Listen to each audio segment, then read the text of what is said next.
Tarleton Manor was one of those spacious country houses built in the last century for large families with an extensive staff of servants. Now, only two people resided there. The railway millionaire and one-time foreign minister, Lord Tarleton, and his wife. Having earned his fortune and achieved a place in history, Lord Tarleton was now passionately interested only in the occult, in spiritualism, in the phenomena of life after death. Tonight, he was to make another attempt to communicate with the other world, and he would succeed.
Mr. Sherlock Holmes, I presume. You presume correctly.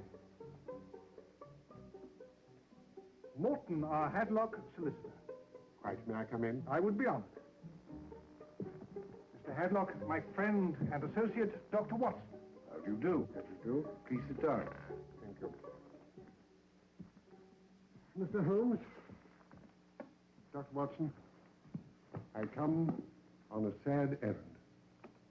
A sad errand indeed. This letter was written by Lord Tarleton, whose legal affairs I've had the honor of handling for a number of years. 3 years ago, he gave it to me, instructing me to deliver it to you, but only after his death. He died last night. I'm very sorry to hear it, Mr. Hadlock. I had the pleasure of meeting Lord Tarleton on several occasions. He was a most eminent figure. I had no better client. Are you familiar with the contents of this letter? My instructions were to hold it and deliver it, not to read it. Mr. Sherlock Holmes, dear sir, as you now know, I am dead. But as I write this to you, I have no idea where or how I shall die. I recognize that during my long career in government and industry, I have made many enemies. I respectfully request that you investigate the circumstances surrounding my death, no matter how I died. I hereby give you full permission in regard to both my personal and business affairs to take any and all steps you deem necessary to learn the truth. With sincere thanks, from wherever I am now, I remain faithfully yours, Tarleton. Extraordinary. In his later years, Lord Tarleton dabbled in spiritualism and clairvoyance and things of that nature. I wouldn't take that letter too seriously. This letter seems to have been written by a man in full control of his faculties. Lord Tarleton died of a heart attack. His personal physician, Dr. Rinaldo, signed a proper death certificate attesting that fact. That's your opinion as well. Certainly. Interesting. Watson, I confess I am fascinated by this request. A man seeking the truth about his death from beyond the grave. What do you think? You've had some unusual clients before, but never one who was dead. Mr. Hadlock, I will definitely investigate the matter. Lord Tarleton's will was to be read in the presence of all those who benefited from his death. If, as he feared, he had been murdered, one of them was his killer, and he believed he could help Holmes from his grave. To my beloved wife, Sylvia, I leave 50% of all my earthly possessions whatsoever, including investments, cash, and property of all kinds. To Arthur Smythe, my closest, most trusted business associate, 10% of my aforesaid earthly possessions. To Dr. Victor Rinaldo, my lifelong friend and physician, 10% of my possessions. To Elizabeth Hargrove, my delightful, precious ward, 10% of my possessions. And to Morton Hadlock, my invaluable and trusted solicitor, 10% of my possessions.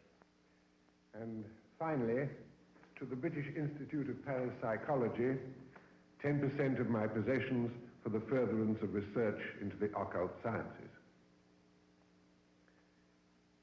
There's a further note written in Lord Tarleton's own hand. At this moment, I am certain that Sherlock Holmes is here among you. He is so at my bidding. Please accord him your entire cooperation in anything he may require. Mr. Holmes, you're here because there's a possibility a crime has been committed. What do you make of the fact that we've all of us benefited from Lord Tarleton's death? Do you think any of us killed him? As a matter of fact, Lord Tarleton was murdered, and his murderer is sitting in this room.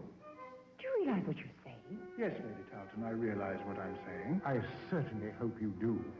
Who did it? My investigation will be complete by the morning. At that time, with the last piece in place, I shall name the murderer. I have only one request. I should like to spend the night in the tower room. The tower room? It's terribly uncomfortable. No matter.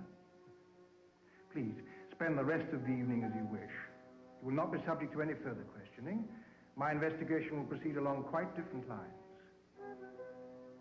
Come, Watson. We have work to do.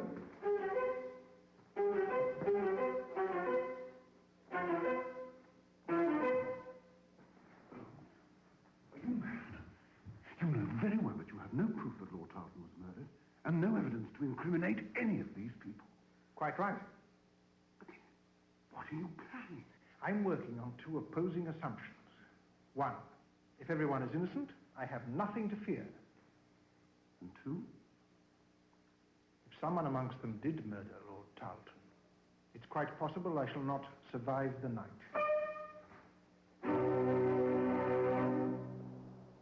Good night. Holmes?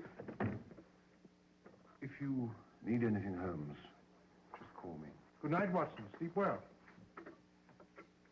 I can manage from here. Was there only candles to light the tower? My husband preferred it that way. He thought that modern gas illumination would frighten away the spirits that he was always trying to reach. I understand. Well, Mr. Holmes, do you still plan to name the murderer tomorrow morning? Tomorrow morning, Lady Tarleton. Good night, Mr. Holmes. Good night.